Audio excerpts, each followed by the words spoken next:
Hello learners, welcome to no more with परखा। कैसे हैं आप सभी लोग? आई होप अच्छे होंगे। तो आज हम बात करेंगे एक ऐसी कहानी की जो ईवी ल्यूकस की है, टाइट कॉर्नर्स। ये एक बहुत ही ज़बरदस्त और थ्रिलिंग स्टोरी है जो हमें इम्पल्सिव डिसीजन लेने के कंसिक्वेंसेस को सिखाती है। तो चलिए इस इंटरेस्टिंग सी स्टोरी को ईजी लैंग्वेज में समझते हैं। और हाँ, वीडियो शुरू करने से पहले आपको रिक्वेस्ट करनी है कि अगर वीडियो अच्छी लगे तो लाइक, शेयर और सब्सक्राइब ज़रूर करिएगा और वीडियो को एंड तक देखिएगा। ठीक है, चलिए शुरू करते हैं। तो स्टूडेंट, चलिए सबसे पहले बात कर लेते हैं इस स्टोरी के इंट्रोडक्शन की।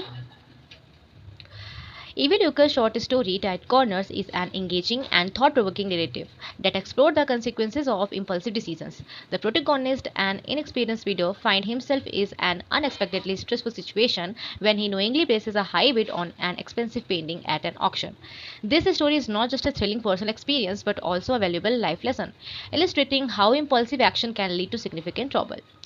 तो ये जो इवी ल्यूकस की शॉर्ट स्टोरी टाइट कॉर्नर है, ये एक इंगेजिंग और थॉट प्रोवोकिंग कहानी है जो इम्पल्सिव डिसीजंस के कंसिक्वेंस को एक्सप्लोर करती है।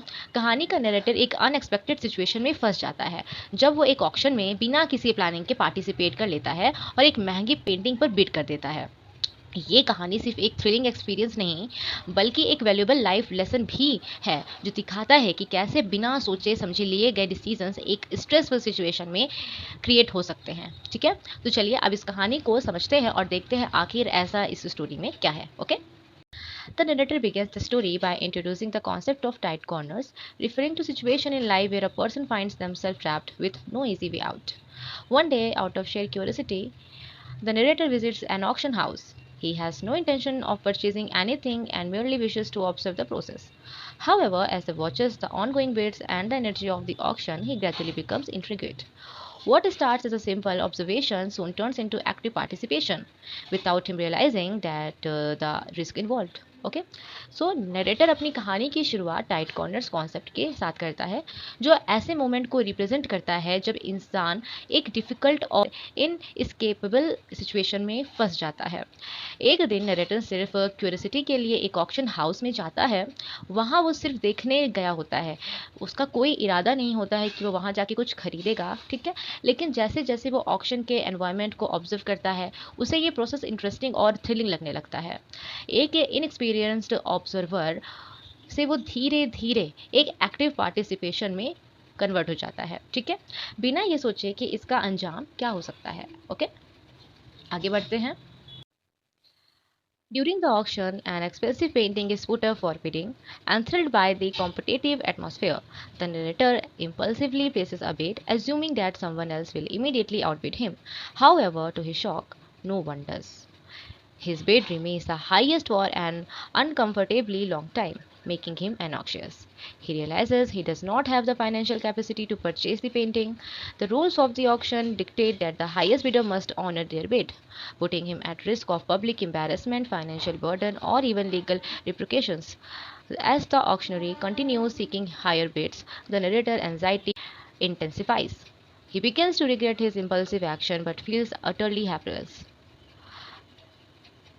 This moment becomes the turning point in the story as he fully grasps the gravity of his mistake. Auction के दौरान एक एक्सपेंसिव पेंटिंग ऑक्शन के लिए रखी जाती है। नैरेटर जो सिर्फ मजाक और एक्साइटमेंट में आया होता है बिना सोचे एक बिड लगा देता है। उसका कंसेप्शन होता है कि कोई और बिडर तुरंत उससे ज़्यादा बिड करेगा और उसकी बिड इरेलेवेंट हो जाएगी, लेकिन कुछ अनएक्सपेक्टेड होता है। उसकी बिड सबसे हाई बिड बन जाती है और ऑक्शनर जो होता है उसे और ज़्यादा ऑफर मांगता है। धीरे धीरे उसे रियलाइजेशन होता है कि उसका मजाक में दिया गया बिड अब उसके लिए एक सीरियस फाइनेंशियल कमिटमेंट बन चुका है। उसके दिमाग में टेंशन बढ़ने लगती है क्योंकि उसके पास उतने पैसे नहीं होते जितने की पेंटिंग की कीमत थी। अगर कोई और बिडर नहीं आता तो उसे लीगली ये पेंटिंग खरीदनी पड़ेगी। पब्लिक एम्बैरेसमेंट और फाइनेंशियल ट्रबल और लीगल रिप्रिकेशन का डर उसके मन में छा जाता है। ठीक, ये मोमेंट कहानी का टर्निंग पॉइंट है जिसमें नरेटर को एहसास होता है कि इम्पल्सिव डिसीजन का क्या इम्पैक्ट हो सकता है। ओके, आगे बढ़ते हैं। As the auction near its final moments, the narrator's distress reaches its peak. He fervently hopes that another bidder will step in and outbid him, relieving him of the responsibility he has unwittingly taken on. Finally, at the very last moment, another bidder places a higher bid, saving the narrator from his predicament. This comes as a huge relief as he is spared from the financial and social consequences of his impulsive decision. In this critical moment of rescue, he realizes how close he was to a serious blunder. जैसे जैसे auction अपनी final stage पे पहुंचता है, narrator की nervousness और बढ़ती है। उसके मन में सिर्फ एक ही प्रार्थना होती है कि कोई और बिडर आए और उसकी बिड को सरप्रेस करे। और फिर बिल्कुल लास्ट मोमेंट पर एक और बिडर उसके बिड से ज़्यादा पैसे लगाता है। ये एक रिलीफ का मोमेंट होता है जिसमें नरेटर की सारी चिंता एक पल में ख़त्म हो जाती है।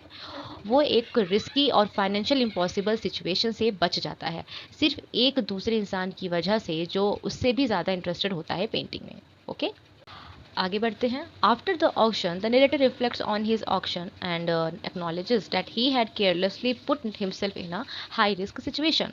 Fortunately luck was on his side and he managed to escape unscathed. However, the experience leaves him with a crucial life lesson. One should always think carefully before making decisions, especially in unfamiliar situations, to avoid getting trapped in a tight corners. Auction के बाद narrator reflect करता है, acknowledge करता है कि उसने बिना सोचे समझे एक डेंजरस मिस्टेक की थी जो उसके लिए डिजास्टर हो सकती थी, लेकिन एक लकी एस्केप की वजह से वो एक बड़ी प्रॉब्लम से बच गया। ये कहानी एक वैल्यूएबल लेसन सिखाती है कि हमेशा किसी भी सिचुएशन में सोच समझकर डिसीजन लेना चाहिए, वरना इंसान खुद को एक टाइट कॉर्नर्स में डाल सकता है। ओके, आगे बढ़ते हैं। चलिए बात कर लेते हैं थीम्स और मॉरल लेसन्स की जो इसमें यूज़ हुए हैं। सबसे पहले impulsiveness versus rational thinking. The story highlights how impulsive action taken without proper thought can lead a stressful and dangerous situation.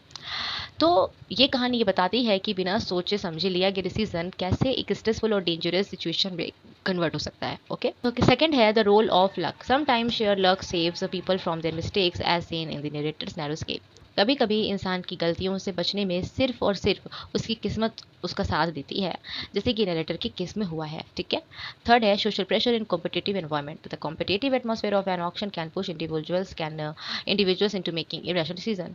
तो यहाँ पे है कि ऑक्शन का जो एटमॉस्फेयर था, कॉम्पिटिटिव एटमॉस्फेयर था, जिसकी वजह से जो नरेटर था वो मजबूर हो गया उस जगह पार्टिसिपेट करने के लिए।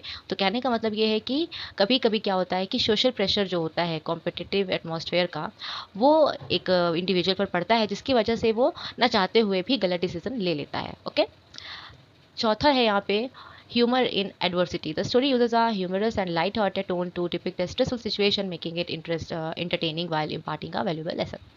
ये कहानी एक स्ट्रेसफुल सिचुएशन को लाइट हार्टेड और ह्यूमरस तरीके से रिप्रेजेंट करती है, जो रीडर्स को एंटरटेन भी करती है और सिखाती भी है। ठीक है, तो ये थी कुछ थीम्स और मॉरल लेसन्स जो हमें इस स्टोरी से देखने को मिलते हैं। अब बढ़ते हैं आगे। अब बात कर लेते हैं कंक्लूजन की।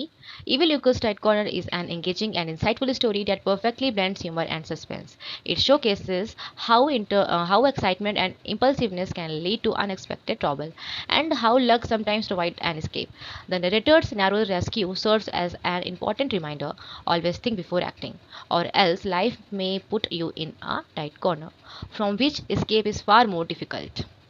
तो ईवी लुकस की टाइट कॉर्नर्स एक एंगेजिंग और इंसाइटफुल कहानी है जो ह्यूमर और सस्पेंस का एक परफेक्ट कॉम्बिनेशन है।